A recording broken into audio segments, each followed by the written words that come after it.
So when we're talking about search, one of the first things that you can do is talk about search results. So one of the keys to search is not only that you find results, but that the results actually have some type of relevance and some type of understanding of what you're looking at. Now, one of the cool things that SharePoint 2010 gave us over 2007 is 2007, if we wanted to make search results do anything or look anything different, it really took almost an act of Congress to make that happen.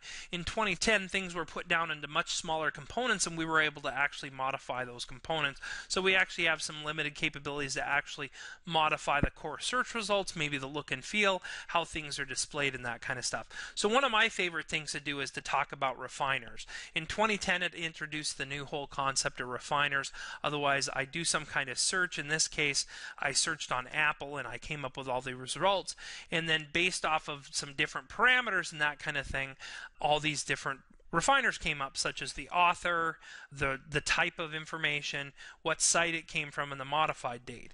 And the fact of the matter is, what comes out of the box that SharePoint Search does automatically can be useful, but honestly, when you look at it, when people are typically doing searches, how often are they looking for something that maybe they're looking for something that was modified recently or from a particular site, or as a web page versus a document or something like that?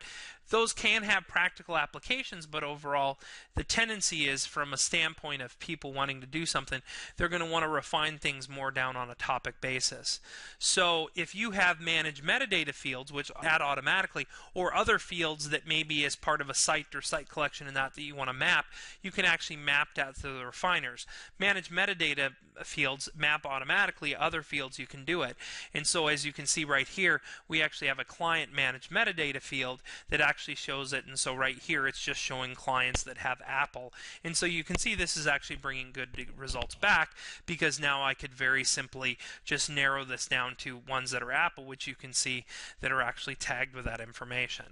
So not only that, you can also take other managed properties that you have and do the exact same thing.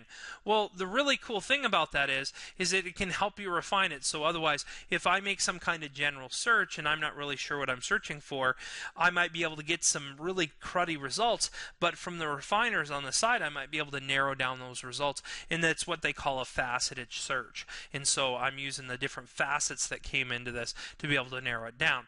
Well, one of the disadvantages of it, the way it comes out of the box, is that all the ones that SharePoint thinks is most important, the default ones like author, results tape, site, modified dates, the one that most people truly wouldn't use very often, all sit at the top of this list, and any of your managed metadata fields and that kind of stuff sit down all at the bottom.